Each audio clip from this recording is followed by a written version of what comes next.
2025년 4월 20일 부활 주일 주일날 예배를 다 같이 드리시겠습니다. 기도하시겠습니다.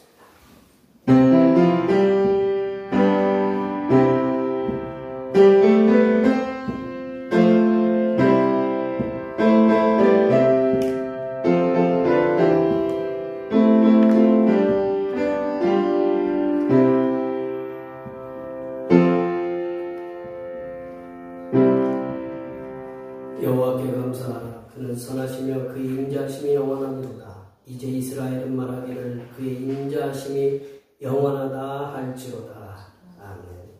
부활의 소망을 주신 하나님 아버지, 십자가에서 죽으신 예수 그리스도를 다시 살려내시어 잠자는 자들의 첫 열매가 되게 하심을 감사드립니다. 예수님의 부활하심의 은혜로 구원을 받은 하나님의 백성들이 주님 앞에 나와서 예배를 드리오니 이 시간 하늘로부터 내려주시는 부활의 기쁨과 부활의 능력을 충만히 받아 누리는 하나님의 백성들이 되게 도와주시옵소서. 거룩하신 예수님의 이름으로 기원하옵나이다. 아멘. 이 시간 같이 일어나셔서 지금 한 주간 동안 우리 알게 모르게 지었던 우리의 모든 죄를 간절히 멈춰서 침묵을 고백하는 고백의 기도를 드리시겠습니다. 기도하시겠습니다.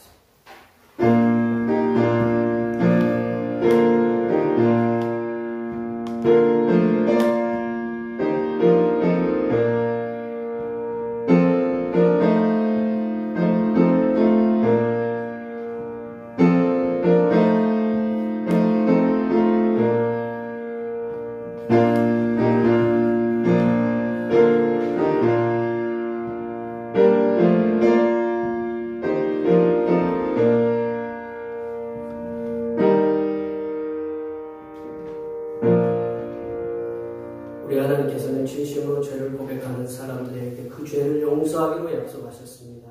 여호와께서 말씀하시되 오라 우리가 서로 변론하자. 너희의 죄가 주홍 같을지라도 눈과 같이 이어질 것이요 진홍같이 붉을지라도 양털같이 희게 되리라. 이 말씀에 의하여 우리의 죄가 용서받았음을 확신합니다. 우리 찬송 2장 하시겠습니다.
교동문 134번 부활절 두 번째입니다.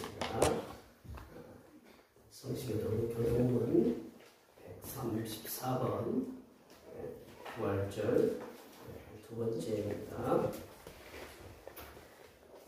내가 받은 것을 먼저 너에게 전하였노니 이는 성경대로 그리스도께서 우리 죄를 위하여 죽으시고 장사 지낸 바 되셨다가 성령대로 사흘 만에 다시 살아나사 개바에게 보내시고 후에 12저자에게와 그 후에 500여 형제에게 이시에 보이셨나니 그 중에 지금까지 대다수는 살아있고 어떤 사람은 잠들었으며 그 후에 야고보에게 보이셨으며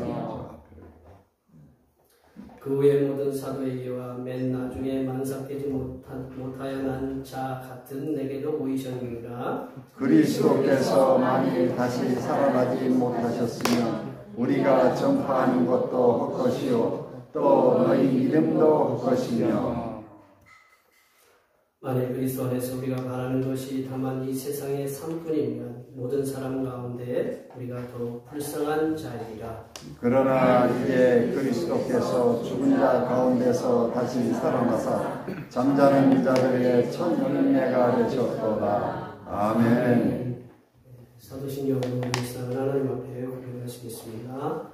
나는 전능하신 아버지 하나님 천지의 창조주를 믿습니다. 나는 그의 유일하신 아들 우리 주 예수 그리스도를 믿습니다. 그는 성령으로 잉태되어 동정녀 마리아에게서 나시고 본디오 빌라도에게 고난을 받아 십자가에 못 박혀 죽으시고 장사된 지 사흘 만에 죽은 자 가운데서 다시 살아나셨으며 하늘에 오르시어 전능하신 아버지 하나님 우편에 앉아 계시다가 거기로부터 살아있는 자와 죽은 자를 심판하러 오십니다. 나는 성령을 믿으며 거룩한 공교회와 성도의 일교와 죄를 용서받는 것과 몸의 부활과 영생을 믿습니다. 아멘. 같이 앉으셔서 찬송 91장 하시겠습니다. 찬송 91장입니다.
존귀와 영광과 찬양과 경배를 받으시기 합당하신 하나님 아버지, 죄인들의 구원을 위해 아들 예수님을 이 땅에 보내시고 십자가에 돌아가게 하셨다가 사흘 만에 죄인들에게 부활의 소망을 주시기 위해서 하나님의 전능하신 능력으로 아들 예수 그리스도를 다시 살려내어 주심을 진심으로 감사드립니다.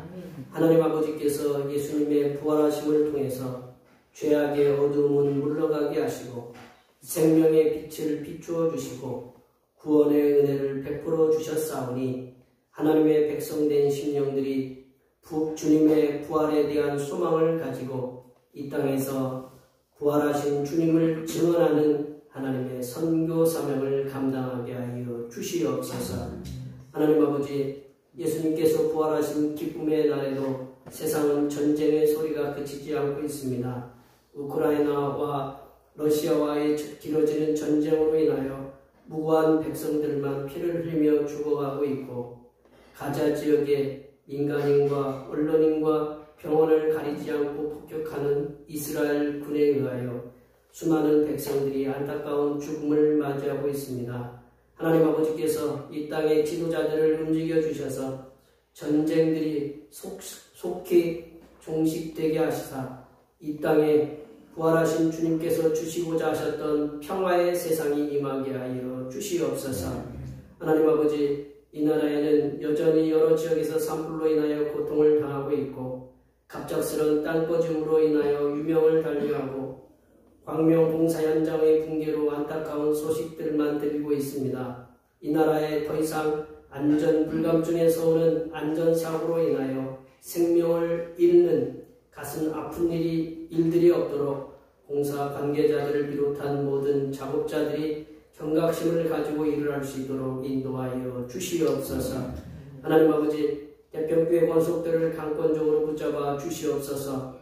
부활의 소망 되신 예수 그리스도를 굳세게 붙잡고 우리들을 힘들게 하고 괴롭게 하는 모든 가정의 일들이 해결되는 은혜가 임하게 하시사 하나님께서 맡겨주신 복음 전파를 힘껏 감당하는 하나님의 귀한 백성들이 되게 도와 주시옵소서.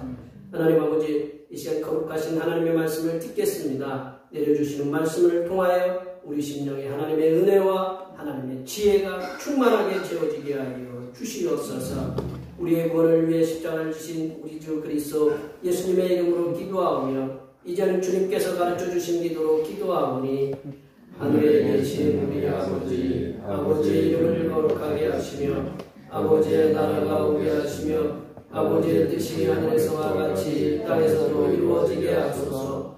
오늘 우리에게 일용할 양식을 주시고 우리가 우리에게 잘못한 사람을 용서하여 준 것 같이 우리 죄를 용서하여 주시고 우리를 시험에 빠지지 않게 하시고 악에서 도와소서. 나라와 권능과 영광이 영원히 아버지의 것입니다. 아멘.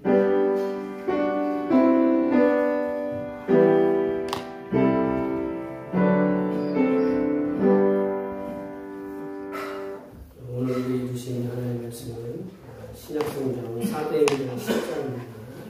신약성경 사도행전 10장 34절에서 43절 말씀까지입니다. 신약성경 205쪽에 있습니다. 부활절, 부활주일에 주시는 하나님의 말씀을 신약성경 베드로 사도행전 10장 34절에서 43절 말씀까지입니다. 신약성경 205쪽에 있습니다. 한 절씩 교독하시겠습니다. 베드로가 입을 열어 말하되 내가 참으로 하나님은 사람의 외모를 보지 아니하시고 강나라는 하나님을 경외하며 의를 행하는 사람은 다 받으신 줄을 알고라.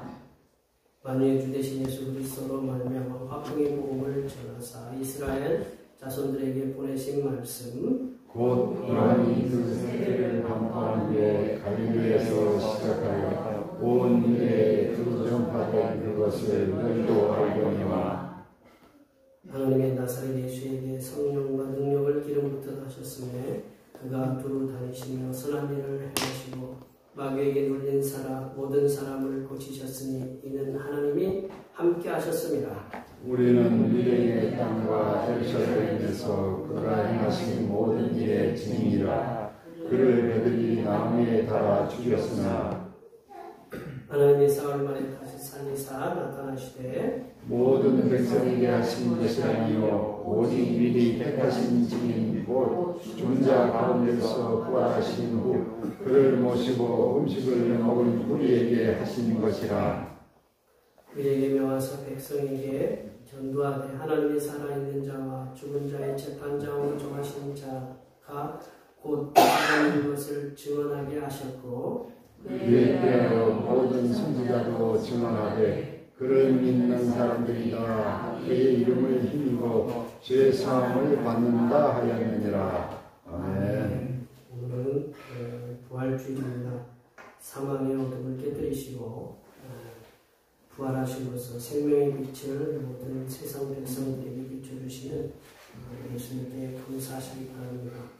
매주일 찬양 예배는 오후 1시에 권사님들과 여러분의 도움이 쏟기를 위해 1시에 드립니다.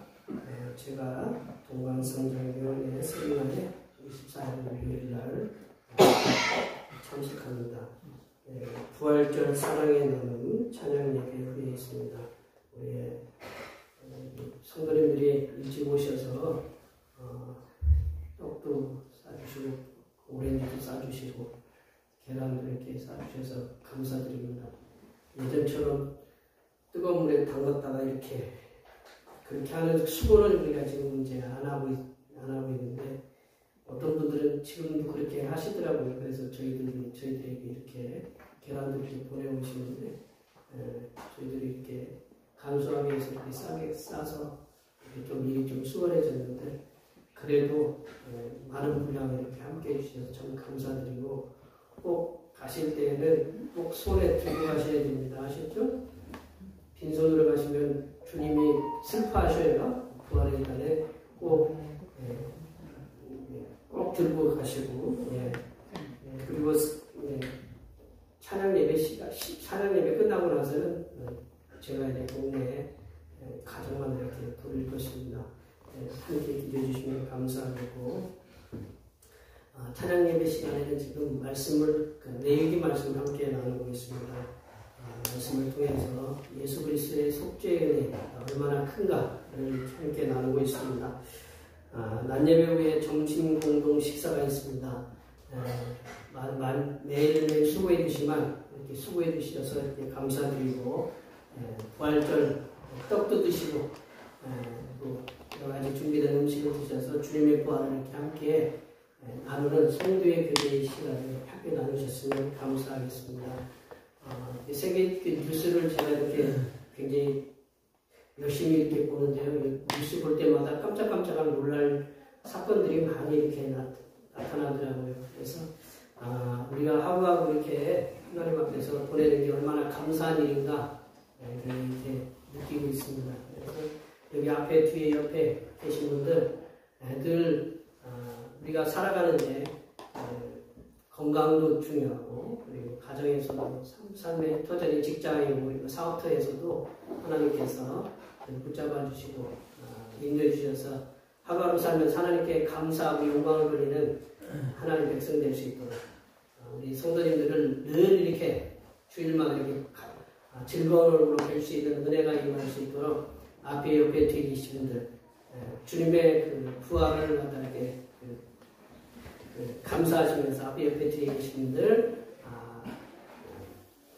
축복해 주시기 바랍니다. 축복합니다. 축복합니다.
부활절인데 부활절에 대해서 인사를 안 했네요. 우리 앞에 옆에 뒤에 계신 분들에게 예수님께서 부활하셨습니다. 인사를 하도록 하겠습니다. 시작하면 하세요. 자, 시작. 예수님께서 부활하셨습니다.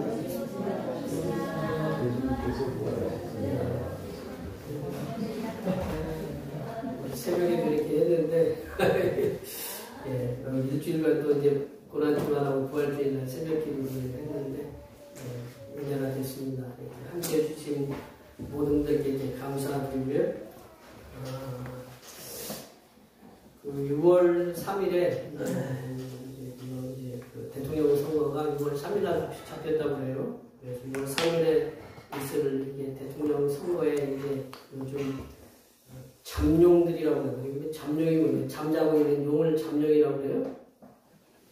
잠잠한 용들이라고 하는 거예요. 아니면 잠자고 있는 용들을 잠룡들이 이제 나와서 이제 뭐 공약을 이렇게 발표를 하는데 대권 도자 이제 대선에 이제 출사표를 던지는 대권 도자들이 도전자들이 이제 내놓는 공약 가운데 하나가 제가 이렇게 눈에 띄게 이렇게 봤더니 우리나라를 전 세계의 그 AI 인공지능 제3위 시대 세 나라 중에 하나 1, 2, 3 시대 그냥 3위 전 세계에서 세 번째 가는 나라로 만들 수 있는 그러한 이 예산을 책정을 해서 천문학적인 예산을 책정을 해서 투입을 하겠다라고 이렇게 공약을 하고 있어요.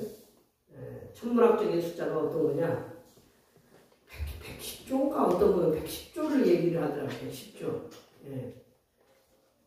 별로 이렇게 감이 안 오시죠, 그죠? 우리는 남의 돈이라고 생각하니까 이게 나라 돈이에요. 110조라는 게 뭐 우리는 저희들은 생각할 수 없는 돈이기 때문에 어제 뉴스 보니까 어떤 사람은 한 동네에서 그 27조 되는 건물에서 살고 있고 27조 되는 건물 27조 되는 건물에서 세계에서 제일 가쁘네요. 인도에서 있는데 뭄바이라는 신흥 도시에 있는데 한쪽에서는 27조 되는 건물 우리는 얼마짜리 건물이에요? 비싸봤자 이제 10m 강남에 뭐 몇십억 뭐 100m 가면 와 하는데 거기는 27조 되는 그런 건물에서 살고 있고 한쪽에서는 막 쓰레기가 막 넘쳐나는 빈민가가 이렇게 두 군데가 이렇게 그런 나라가 있어요. 그렇게 인도에 그런 나라가 있는데 우리가 이제 조라는 게 그만큼 무지막지한 돈이에요. 이게 우리들이 생각할 수 없는 돈인데 인공지능을 우리나라에서 3위 이렇게 도약하도록 110조가 되는 천문학적인 그 예산을 그래서 투자하겠다라는 공약을 하고 있는데 어제 뉴스 보니까 무슨 마라톤 대회에서 AI 인공지능 로봇이 마라톤을 도전했다고 그래요? 마라톤을 도전해가지고 2시간 40분인가? 2시간 40분. 2시간 40분. 그 마라톤 길이가 얼마인지 잘 모르시죠? 22km. 예? 22km. 42.19km인데 그게 마라톤 동네가 있어요. 그 동네가 마라톤이래. 그리스인가? 거기가 마라톤 동네가 있는데 그 동네가 42.19km라고 해요. 42.19km면 여기서 제천을 더 가서 정선까지는 못되고 제천을 더 가서 더 간 거리에 42.1km 100리가 넘는 거리니까 그거를 갖다 이 AI 인공지능이 2시간 40분 만에 이렇게 완주를 했다고 하는 그런 얘기를 이렇게 들었는데 이게 근데 이제 이렇게 우리가 최첨단 과학 시대에 이렇게 살아가고 있잖아요. 우리가 어떻게 보면 인공지능 시대에 인공지능의 지배를 받을 수 있다라는 그런 암울한 그런 생각들도 이렇게 있는데 이런 최첨단 과학 시대에 살아가고 있는 이 시대에 아이러니하게도 영어를 써서 죄송합니다. 이 표현이 역설적이게도 이게 좀 이상하게도 학문의 최상위에 속하는 지성인이라고 하는 그런 정치 집단이나 군대 그 집단에서 그 무속인들에게 가서 장래일을 이렇게 물어보는 비과학적이고 비이성적인 일에 힘을 쏟는 것을 이렇게 볼 수 있어요.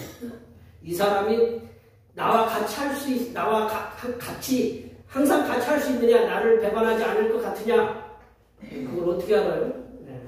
그걸 누구한테 가서 물어보느냐? 저희들이 무속인들에 가서 이렇게 물어본다라는 거죠. 근데 왜 이러한 현상, 그러니까 이렇게 최첨단 과학 시대에 학문을 갖다가 굉장히 큰 학문을 확보했던 그런 지성인이라고 불리는 사람들이 왜 그런 사람들에 가서 물어보는가?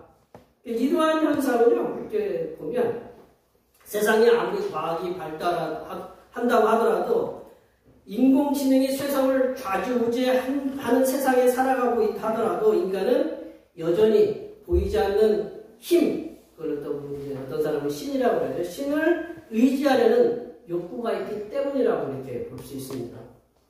예, 그러하게 이렇게 앞날에 대해서 잘할 수 있다는 신통한다는 그런 무속이들. 신하고 통한다라는 얘기죠. 예, 저도 하나님하고 통하긴 하지만 앞날에 대해서는 잘 몰라요. 예, 그런 신통하다는 그러한 무속인들을 찾아가서 알 수 없는 장래의 일을 알기 위해서 이렇게 물어요.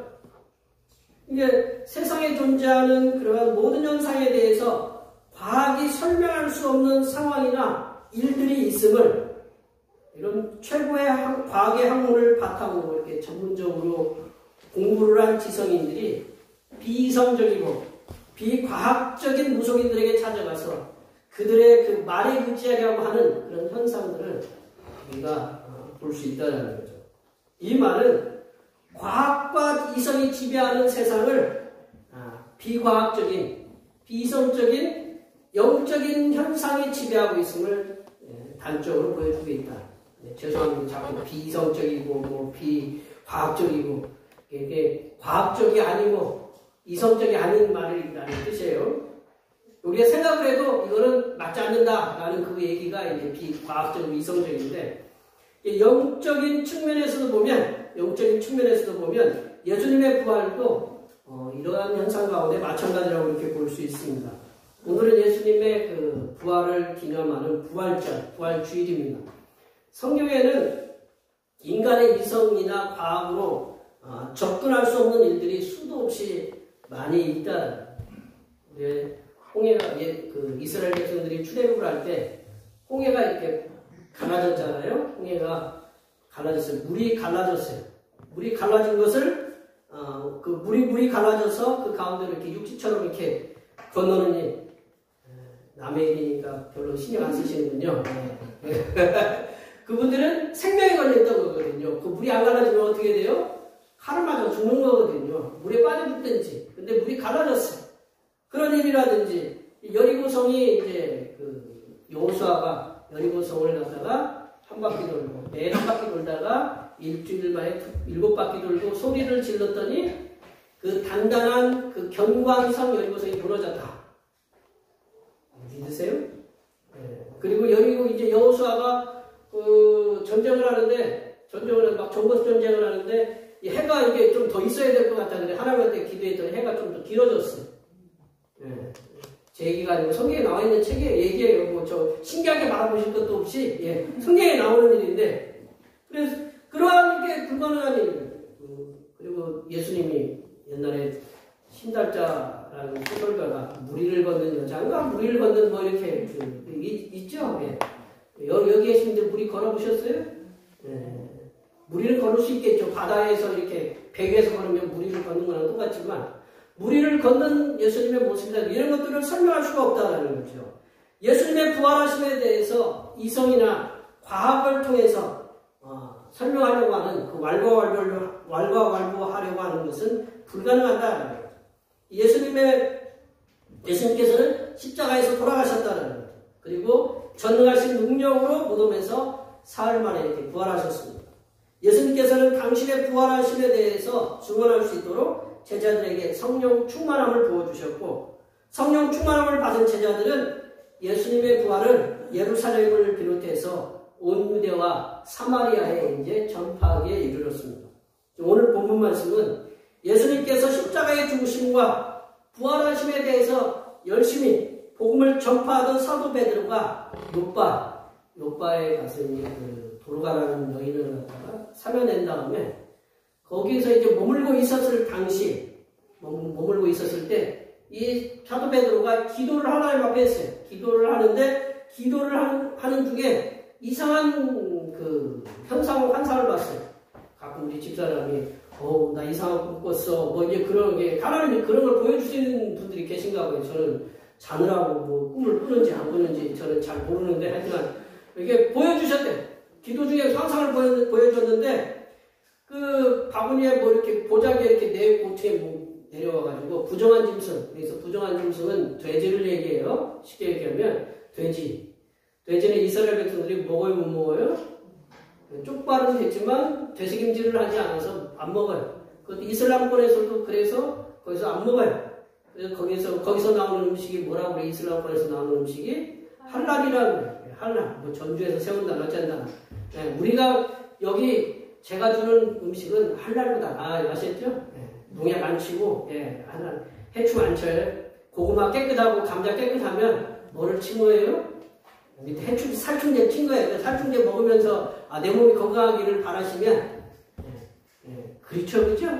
하여튼 딴 얘기로 나갔지만 그 예수님께서 부활하심에 대해서 이제 그 증언하고 나서 돌아가는 여인도 살렸어요. 살리고 나서 그 기도를 하는 중에 돼지가 내려오는데 잡아먹으라는 거예요. 하나님이 잡아먹으라고 하는데 이 사도 베드로가 저 부정해요. 안 먹어요. 그걸 몇 번 했냐면 3번을 그랬어요. 3번. 근데 하나님께서 그러는 거예요. 내가 깨끗하고 하다고 하는데 네가 왜 그 부정하다고 하느냐? 맞아요? 틀려요? 뭐에 갇혀 있는 거예요? 율법에 갇혀 있어가지고 하나님이 먹지 말라고 했던 건데 하나님이 그걸 깬 거예요. 먹으라고. 깼는데 이게 못 알아듣는 거예요. 근데 그때 마침 누가 왔냐면 로마 군대 백부장이면서 하나님을 두려워하고 있던 고넬료가 보낸 사람이 그때 마침 기도가 끝나는 중에 이상한 꿈을 꿨는데 왔어요. 그래서 초청을 했어요. 어디에로 초청했냐면 가이사라는 곳으로 이렇게 초청을 했어요. 그래서 오늘 본문 말씀은 가이사라에 도착한 사도 베드로를 이 고넬료가 로마 군대 백부장이거든요. 100명을 거느리는 백부장. 100명을 거느리는 그 백부장이 극진히 대적하면서 그동안 하나님께서 고넬료 자신을 통해서 말씀하시고 행하신 그 상황들을 이 사도 베드로에게 열심히 얘기했어요. 사도 베드로 열심히 얘기하니까 그것을 들은 사도 베드로가 고넬료 가정을 향해서 선포하시는 말씀이 오늘 본문 말씀이다라는 거죠. 죄송합니다. 앞에가 너무 길어서. 왜 이렇게 그 상황을 또 얘기해야 될 거잖아요. 그죠? 근데 오늘 본문의 베드로의 설교는 십자가에 죽으셨던 그 예수님을 사흘 만에 다시 살리신 성삼위일체 하나님께서 고넬료 가정 그리고 거기에 있던 많은 사람들에게 주시는 복음의 말씀이다. 십자가에서 죽으신 예수님을 사흘 만에 다시 살려내신 성삼위일체 하나님께서는 어떤 하나님이신가? 사도 베드로를 통해서 말씀하시는 그 하나님은 어떤 하나님이신가에 대해서 한번 같이 말씀을 나눠보겠습니다. 예수님을 사흘 만에 다시 살려내신 성삼위일체 하나님께서는 첫 번째로 성삼위일체 하나님께서는 사람의 외모를 보시지 않는 하나님이시다. 여기 계신 분들은 조금 불평이 있으시겠어요. 우리는 외모가 좀 되는데 우리 외모를 안 보느냐. 하나님께서는 외모를 보시지 않는 분이시다라는 거죠. 34절, 35절 말씀 다 같이 한번 읽어보겠습니다. 베드로가 입을 열어 말하되 내가 참으로 하나님은 사람의 외모를 보지 아니하시고 단 나라 중 하나님을 경외하며 의를 행하는 사람은 다 받으시는 줄 깨달았도다. 하나님은 사도 베드로가 하나님께서 고넬료를 통해서 어떻게 사역을 해왔는가를 고넬료를 통해서 이렇게 들은 사도 베드로는 제일 먼저 선포한 말씀이 우리가 믿고 섬기는 성삼위일체 하나님께서는 전능하셔서 천지를 창조하신 그 하나님께서는 사람의 외모를 보시지 아니하시는 분이다라고 이렇게 말씀하고 있어요. 사람을 외모로 본다라는 말씀은 뭐냐면 사람을 외모로 보고 판단하는 사람을 갖다가 이게 간단히 줄인 거거든요. 사람을 외모로 보고 사람을 판단하는 사람을 갖다가 외모로 본다. 제가 아까 말씀드렸잖아요. 우리 여기 계신 분들은 외모를 보고 좀 판단을 받아야 이렇게 길거리 캐스팅도 되고 뭐 이렇게 노인분들 가가지고 우리 여기 주화도 가서 캐스팅도 되고 우리 여기 계신 분들 캐스팅 되고 여기 캐스팅 될 분들 여러분들 많아요. 별로 이렇게 심각하게 안 받아들이시네. 자, 이게 사람을 외모로 보고 보고 판단한다라는 말씀은 뭐가 들어있냐면 선입견이 들어있거든요. 선입견. 선입견이 먼저 들어있어요. 그리고 편견, 그리고 편애, 한쪽으로 이렇게 치우친 사랑이 들어있거든요. 그래서 딱 사람을 보고 외모로 판단해가지고 너는 안 돼, 너는 돼, 그렇게 되거든요. 사도 베드로가 이방인 백부장 고넬료를 통해서 가장 먼저 한 말씀이 하나님께서는 사람의 외모를 보고 판단하시는 분이 아니시다라는 그걸 말씀하시는 이유가 뭐냐면 고넬료가 뭐 얼굴이 못생기고 어떤 부족해서 그게 아니라 그 당시 유대인들은 자신들이 하나님으로부터 선택받은 거룩한 백성이고 선민이라고 이렇게 생각했거든요. 그렇기 때문에 다른 나라 사람들에 대해서는 관대하지를 않았어요. 개처럼 취급을 했다라는 거예요. 우리 그래서 예수님이 그랬잖아요. 우리 어떤 여인이 우리 딸을 갖다 수냄 여인인가요? 수로보니게 신학을 하시니까 좀 잘하는데 수로보니게 여인이 내 딸 고쳐주십시오라고 그러니까 우리 개에게 내 음식을 개에게 던져주지 않는다. 나는 주지 않는다. 그런 표현했거든요. 그러니까 이 여인이 뭐라고 했냐면 개들도 주인이 던져주는 그 부스러기 먹고 삽니다. 예수님이 개 취급을 했는데도 불구하고 그렇게 끈질기게 붙잡고 해서 여인 딸을 갖다가 고침을 받은 거잖아요. 예수님이 일부러 그런 것이지만 유대인들은 보통 다른 나라 사람들을 개처럼 취급을 해서 신앙에 대해서 관대하지 않다라는 거거든요. 이게 유대인들은 그 당시 유대인들은 자신들이 하나님으로부터 선택받은 선민이기 때문에 그 선민으로 생각하는 그들의 생각은 이방인들이 하나님을 믿고 하나님을 섬긴다는 사실에 대해서 받아들일 생각이 전혀 없었다. 그들은 예수님을 그들은 하나님을 믿을 수 없다라는 그런 생각이 사로잡혀 있었다라는 거죠. 그렇지만 사도 베드로는 부정한 고기를 먹으라는 말씀, 그리고 하나님께서 깨끗하다고 하는 것을 사람이 네가 부정하다고 그렇게 판단하지 말라는 그 말씀을 환상으로 보았습니다. 그 말씀이 바로 이 말씀이다라는 것을 깨달았어요.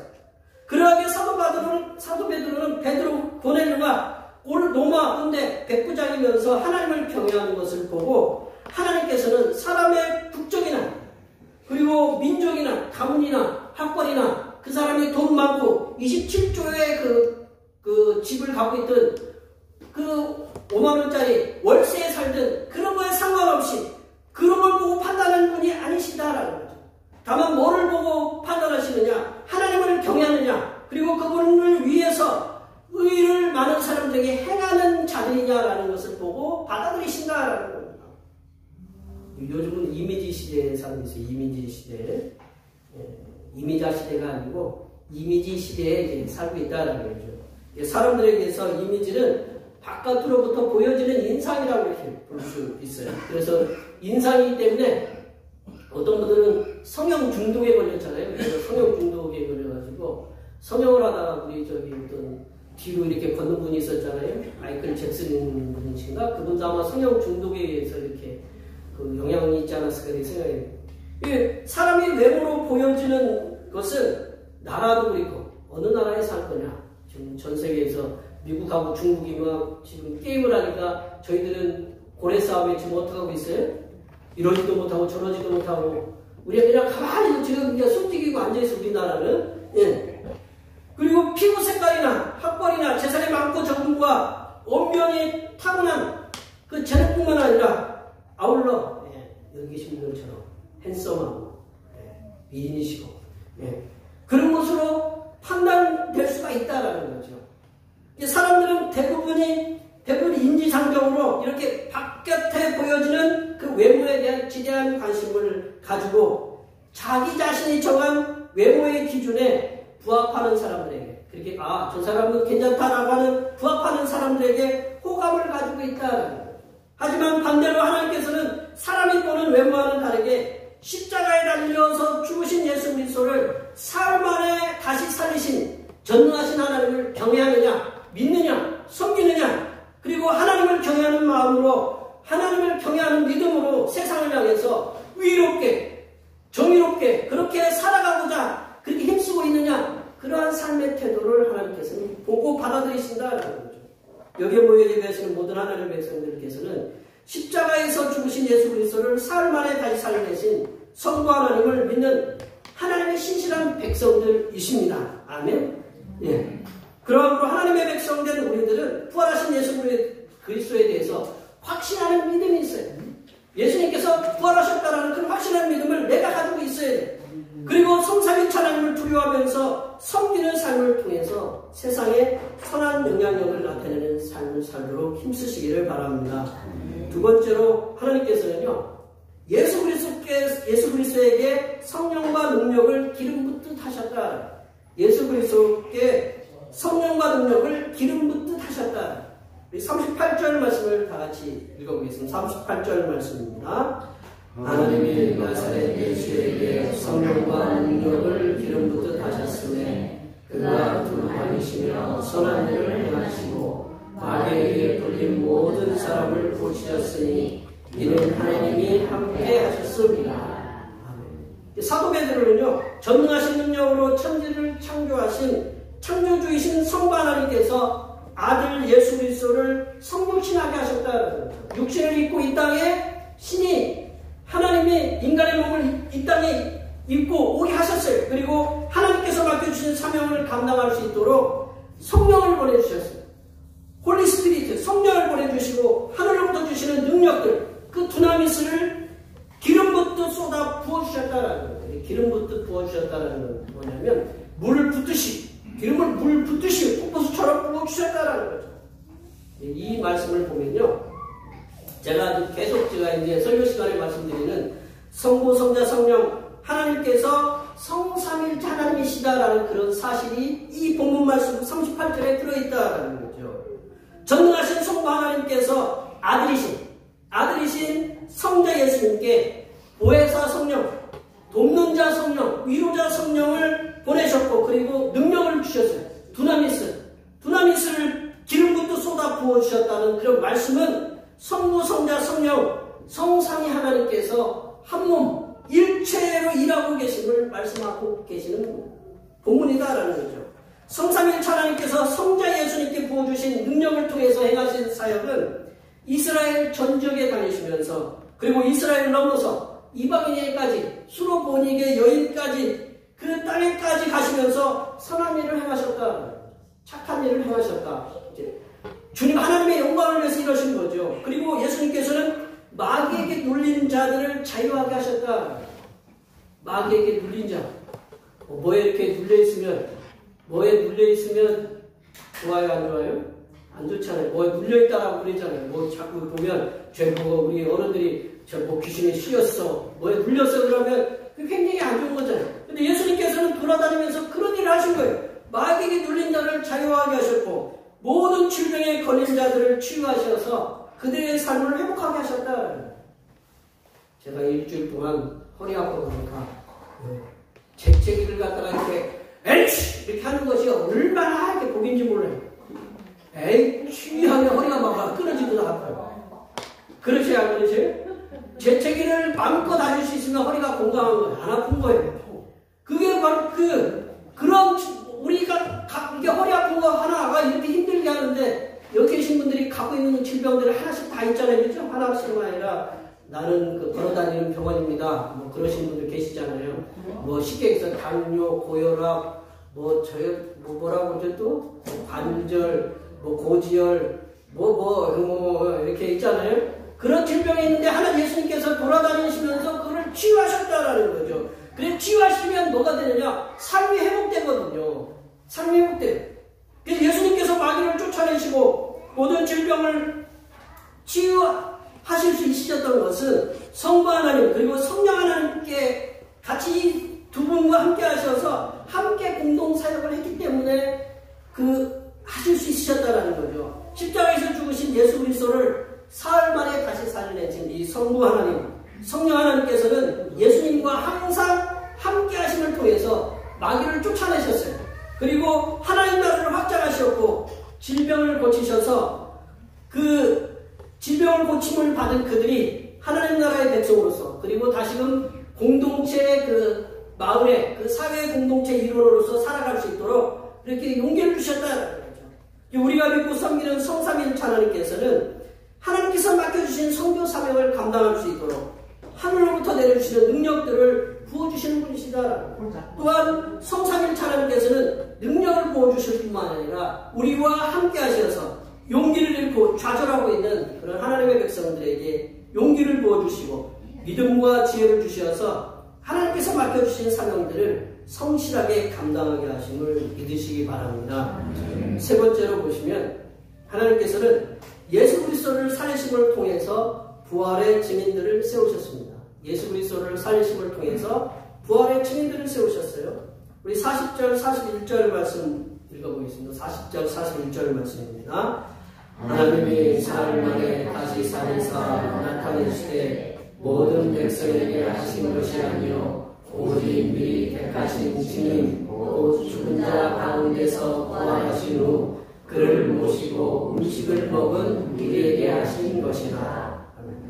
사도 베드로는요 성부 하나님께서 십자가에 죽으신 예수 그리스도를 사흘 만에 다시 살리심을 통해서 예수님의 부활의 증인들을 성부 하나님께서 세우셨다라고 말씀하십니다. 예수님의 부활은 세상 모든 사람들이 알아야 할 사실이고 세상 모든 사람들이 예수님의 부활의 사실을 믿고 그 듣고 믿는 믿음을 가질 수 있도록 전해져야만 한다는 거죠. 그러기 위해서는 예수님의 부활을 증언할 수 있는 부활의 증인들을 세우셔야만 했다는 거죠. 부활의 증인들을 세우셔야만 했습니다. 그러기 그 성부 하나님께서는 예수님을 통해서 공생의 기간 동안 12명의 제자를 선택하셨고 그 선택하셨고 3년간 그 제자로서의 수업을 받게 하셨어요. 예수님과 동고동락하면서 성령의 하나님을 그리고 그들에게 성령 하나님을 부으심을 받게 하셔서 예수님의 부활의 증인으로서의 사역을 감당할 수 있도록 하셨습니다. 그렇다고 예수님께서 선택하신 12명 제자가 예수님의 부활의 증인으로서 세움을 모두가 받은 것은 아니다라는 거죠. 예수님을 판 가룟 유다도 있었고 예수님께서 잡히시니까 나는 예수님 모릅니다 라고 3번 부인한 사람도 있었고 예수님이 잡히시니까 다 도망가고 뭐 홀딱 벗고 도망가는 사람들 마가복음 있잖아요. 다 도망갔다고 그랬어요. 그렇지만 이제 하나님께서는 예수님으로부터 제자로서의 수업을 받고 성령의 능력을 충만하게 받은 11명의 사도 다시 불렀잖아요. 다시 부르고 또 한 명이 모자라니까 또 성도를 해서 제비를 뽑아서 마띠아를 뽑아서 12제자를 비롯해서 또 마가의 다락방 120명의 그 성도들이 마가의 다락방에서 성령 충만함을 받고 예수님의 부활의 증인으로서의 세움을 받으셨다는 거죠. 하나님의 사람들이 예수님의 부활의 증인이 된다는 것은 단순하게 교회에 출석하는 것만으로는 안 된다는 거죠. 증인 된다는 게 쉬워요, 어려워요? 내가 누구의 증인이 된다. 내가 너 그거 하는 거 봤어? 봤으면 그게 요즘 그 옛날에 그게 결정적인 단서잖아요, 그죠? 그러면 한 사람이 어떻게 되는 거예요? 죄인으로 완전히 몰리는 거잖아요. 옛날에 그 나봇의 포도원 사건이 있잖아요. 아합이 포도원을 갖다가 원하니까 이세벨이 거짓 증인 2명 세워가지고 돌로 쳐 죽임을 당했잖아요. 하나님 욕했다고. 이 증인이라는 것은 굉장히 중요한 겁니다. 예수님께 하셨던 말씀에 순종하고 예수님께서 공생의 기간에 백성들을 향해서 행하셨던 그 사랑의 행동을 그대로 실천하도록 훈련하는 삶의 태도가 필요하다라는 거죠. 그냥 단순히 증인이라는 것은 본 것만이 아니고 본 것을 확실하게 자신감을 갖고 전할 수 있는 것이 증인이다라는 거죠. 누구나 예수님을 믿을 수 있어요. 예수님을 다 믿을 수 있지만 누구나 예수님의 부활의 증인으로서 세움을 받고 살아갈 수 있는 것은 아니다라는 거죠. 왜냐하면 예수님의 부활의 증인으로서의 삶을 살도록 우리들의 삶을 헌신한 시간도 드리고 물질도 드리고 우리도 훈련도 받고 그런 것들을 받은 다음에 삶의 현장에 실질적으로 나가서 이렇게 전하도록 그런 여러 가지 수고가 필요한 열심으로 이렇게 나가야 된다라는 겁니다. 말씀을 정리하면 예수님께서는 십자가에 죽으셨어요. 죽으셨다가 창조주 성부 하나님의 전능하신 능력으로 사흘 만에 이렇게 다시 살아나셨습니다. 예수님을 죽음에서 다시 살려내신 성부 하나님께서는 사람을 외모로 판단하지 아니하십니다. 또한 그 성부 하나님께서는 하나님을 경외하고 세상을 향해서 의롭게 사는 사람들을 부르신다. 또한 성삼일체 하나님께서는 하나님의 백성들에게 하나님께서 쓰시고자 하는 백성들에게 성령을 부어주시고 하늘의 능력들을 기름 붓듯 부어주셔서 하나님께서 맡겨주신 설교 사명들을 감당하게 하십니다. 마지막으로 예수님을 다시 살리신 성부 하나님께서는 하나님의 백성된 우리들을 예수님의 부활의 증인으로서 세우시기를 원하십니다. 여기에 모여 예비하시는 모든 주님의 백성들께서는 죽음에서 다시 살아나신 예수님을 확신하는 믿음을 가지시고 성삼위일체 하나님께서 부어주시는 성령과 능력을 충만히 받으셔서 부활의 증인으로서의 삶을 살아내시는 복된 하나님의 백성들이 되시기를 간절히 축원합니다. 기도하시겠습니다. 하나님 아버지, 전능하신 능력으로 예수님을 죽음에서 다시 살려내어 주심을 진심으로 감사드립니다. 하나님의 백성된 우리들이 부활하신 예수님을 굳건하게 믿고 제자가 되어 예수님의 부활의 증인으로서의 삶을 살 수 있도록 성령 충만과 하늘의 능력들을 쏟아부어 주시옵소서. 거룩하신 예수님의 이름으로 기도하옵나이다. 우리 주신 말씀 생각하시면서 찬송 160절 하시겠습니다. 찬송하시면서 준비하신 일을 하나님 앞에 하십시오.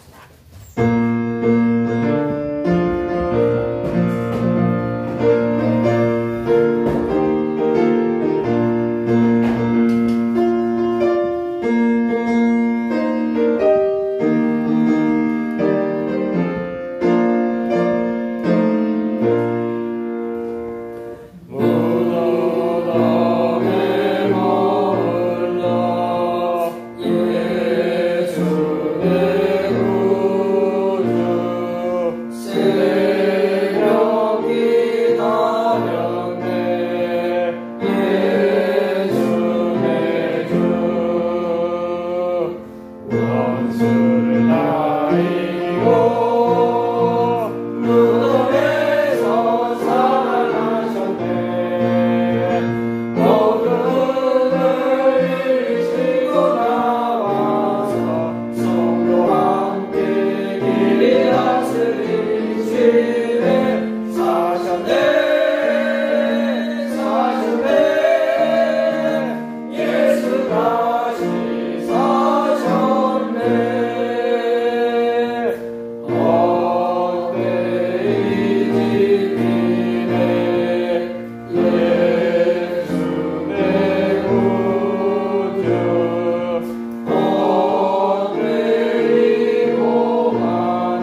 부활하심을 믿는 자들에게 천국을 소유하는 복을 주신 하나님 아버지, 오늘 예수님께서 부활하신 거룩한 주님의 날에 세상에서 불러내사 이 세대를 본받지 않고 하나님께서 기뻐하시는 예배를 드리게 하심을 감사드립니다. 이렇게 하나님 앞에 나와 우리들이 정성을 모아 드린 예물 위에 함께 하시사 기뻐 받아 주시옵소서. 하나님 아버지, 우리들에게 건강을 주시고 평안하게 일을 할 수 있도록 공간을 주심에 감사드립니다. 하나님 아버지께서 허락하신 삶의 터전에서 지난 한 달 동안 수고하여 얻은 소득의 열의 하나를 정성을 모아 주님 앞에 드립니다. 이 예물을 기쁘게 받으시사 우리의 삶에 부족함이 없도록 충만하게 채워주시고 우리의 자손의 자손까지 복을 누리며 살아가는 은혜가 임하게 하여 주시옵소서. 하나님 아버지, 범사에 감사하는 마음을 담아 감사의 예물을 드립니다. 주님의 부활하심을 통해서 우리에게 평화가 임하고 복된 삶을 누림에 감사하여 부활 감사 예물을 드립니다. 이렇게 여러 가지 모양으로 감사 예물을 드렸사오니 바친 손길들마다 범사에 하는 모든 일들이 형통하게 하시고 심령에는 항상 평화로 가득 차게 하시고 육신으로는 강건함이 충만하여 부활의 증인으로서의 삶을 살도록 도와주시옵소서. 하나님 아버지, 오늘도 한결같은 마음으로 주님 앞에 주일헌금을 드립니다. 이 한 주간도 주님께서 선하게 베풀어 주시는 사랑하심과 은총의 역사 가운데 복된 길로 인도하여 주시옵소서. 한 달을 감사하며 월정금을 드립니다. 한 달 동안 주님의 사랑하심으로 은혜와 평강이 넘치게 하여 주시옵소서. 주님께서 이 땅에 보내주신 생일을 맞이하여 생일 헌금을 드립니다. 다가오는 명년의 생일까지도 건강하고 복되게 지켜 주시옵소서. 하나님 아버지, 주님의 몸된 교회를 위하여 헌신하고 봉사하는 손길들의 소굴을 기억하여 주시사 하늘로부터 내려주신 은혜가 충만하게 임하게 도와 주시옵소서.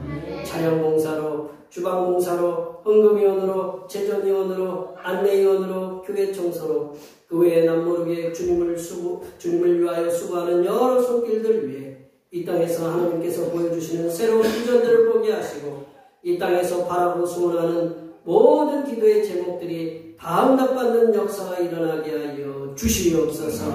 거룩하신 예수님의 이름으로 기도하옵나이다. 아멘.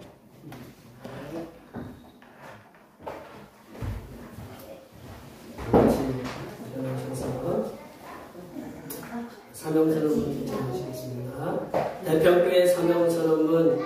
대평교회 사명은 하나님께서 우리와 함께 하시는 절대 믿음과 우리 가족을 사랑으로 구원하여 주심과 교회를 공시켜 주심을 비전 삼아 지역과 나라와 세계의 소금과 빛의 사명을 감당하는 것입니다. 믿음으로 하나님을 기쁘시게. 아멘. 부흥하는 교회 구호 제창하시겠습니다. 성령의 능력으로 부흥하는 교회 되자. 결단의 찬송 192장을 찬양하시겠습니다.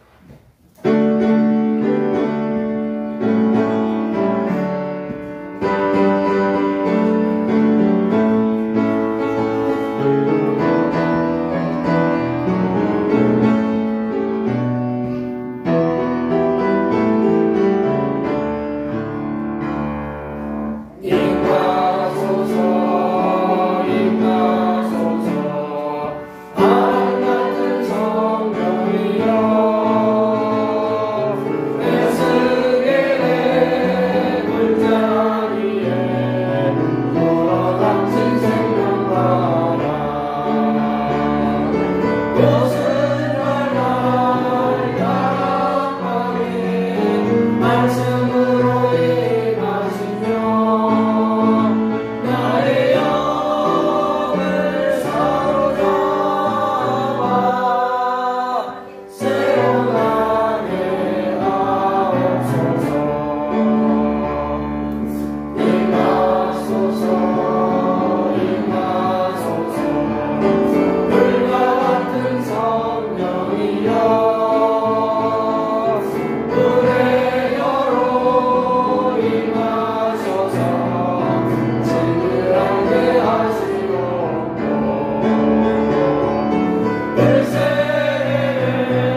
사망 권세를 깨뜨리시고 부활의 첫 열매가 되신 우리 주님 예수 그리스도의 은혜와 예수님의 부활을 믿는 자들에게 죄사함을 통한 구원을 주시는 하나님 아버지의 무한하신 사랑하심과 예수님의 부활의 증인이 될 수 있도록 하늘에서 내려주시는 능력을 부어주시는 보혜사 성령 하나님의 교통하심과 교제하심과 위로 충만하게 하시니 사망 권세를 깨뜨리시고 부활하신 예수 그리스도의 증인으로서 살아가기로 다짐하는 여기 모인 모든 주님의 백성들 위해와 그들의 가정과 건강과 직장과 사업과 학업 위해와 우리의 모든 농사들과 모든 계획들 위해와 흩어져 있는 모든 자녀 손들 위해와 이 자리에 함께하지 못한 모든 태평교회 권속들 머리머리 위해와 이 나라의 땅꺼짐과 공사 현장의 붕괴로 인하여 가족을 떠나보낸 심령들 위해 하나님의 위로하여 주심과 지난 11일에 발생한 도미니카 공화국 클럽 지붕 붕괴 사고로 유명을 달리한 220여 명의 심령들과 그 가족들 위해 하나님의 위로하여 주심의 역사가 이제로부터 영원토록 함께 하옵시기를 간절히 축원하옵나이다.